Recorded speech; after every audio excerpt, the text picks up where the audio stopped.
வார விடுமுறையொட்டி திண்டுக்கல் மாவட்டம் கொடைக்கானலில் சுற்றுலா பயணிகளின் வருகை அதிகரித்துள்ளது.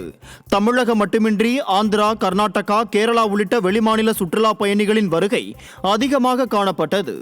மேலும் குணா குகை, ரோஜா பூங்கா உள்ளிட்ட சுற்றுலா தலங்களின் இயற்கை அழகினையும் சுற்றுலா பயணிகள் கண்டு ரசித்தனர். மேலும் நட்சத்திர ஏரியில் சுற்றுலா பயணிகள் படகு சவாரி மேற்கொண்டும் சைக்கிள் சவாரி மேற்கொண்டும் உற்சாகம் அடைந்தனர். நீலகிரி மாவட்டம் பந்தலூர் தாலுகாவிற்குட்பட்ட சேரங்கோடு ஊராட்சிக்குட்பட்ட பகுதிகளில் வனவிலங்குகளின் அட்டகாசம் அதிகரித்து வருவதால் வனத்துறைக்கு எதிராக கருப்பு கொடி ஏந்தி மாபெரும் கண்டன பேரணி நடைபெற்றது. அப்போது சேரங்கோடு பகுதி மக்கள் கருப்பு கொடி ஏந்தி முழக்கங்கள் இட்டபடி கண்டன பேரணி நடத்தினர். இந்த போராட்டத்திற்கு வலு சேர்க்கும் விதமாக கூடலூர் சட்டமன்ற உறுப்பினர் பொன் ஜெயசீலன் பங்கேற்று மக்களின் நியாயமான கோரிக்கைக்கு வனத்துறையும் அரசும் செவிசாய்க்க வேண்டுமென வலியுறுத்தினார்.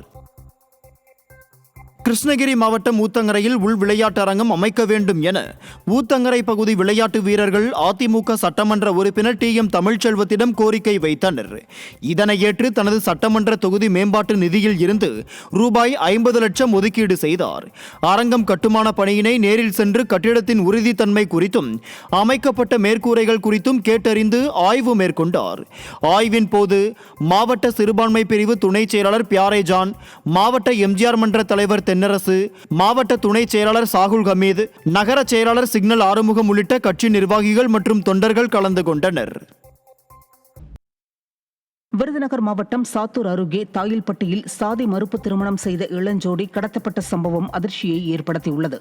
பழனிசாமி மற்றும் கிருஷ்ணவேணி இருவரும் சிவகாசியில் உள்ள தனியார் கல்லூரியில் படித்து வந்தனர். இருவரும் வெவ்வேறு சமூகத்தை சேர்ந்தவர்கள் என்பதால் பெற்றோர்கள் எதிர்ப்பை மீறி கடந்த மாதம் திருமணம் செய்துள்ளனர். இந்த நிலையில் கிருஷ்ணவேணியின் வீட்டார் தாத்தாவிற்கு உடல்நிலை சரியில்லாமல் இருப்பதாக கூறி அவர்களை ஒரு இடத்திற்கு அழைத்தனர். அங்கு கிருஷ்ணவேணியின் அம்மா ஐயம்மாள் மற்றும் தாய் மாமா ஜெயக்குமார், உறவினர்கள் மணிகண்டன், சிவசுடலை, வேல்முருகன் ஆகியோர் தம்பதியரை தாக்கி காரில் கடத்தினர்.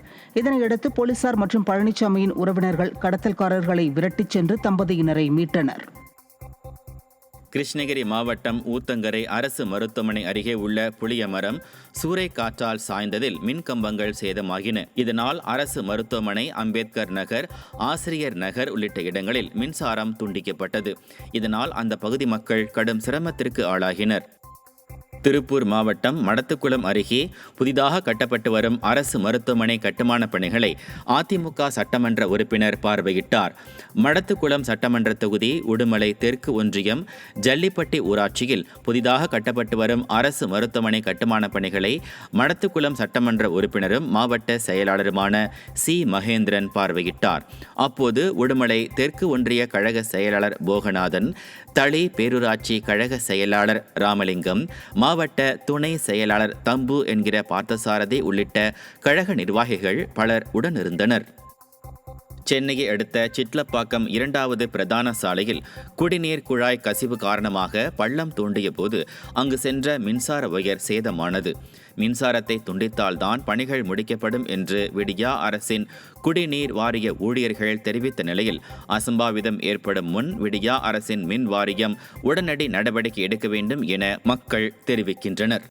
திருவள்ளூர் மாவட்டம் கும்மிடிப்பூண்டியை அடுத்த தச்சூரில் விடியா திமுக அரசின் பொது செயற்குழு கூட்டத்தில் பிரியாணி பரிமாறப்பட்டதில் பிரச்சனையாகி தள்ளுமுள்ளு ஏற்பட்டது. தச்சூரில் உள்ள தனியார் மண்டபத்தில் விடியா திமுகவின் பொது உறுப்பினர்கள் கூட்டம் துவங்கியது முதலே கூச்சல் குழப்பம் நிலவியது.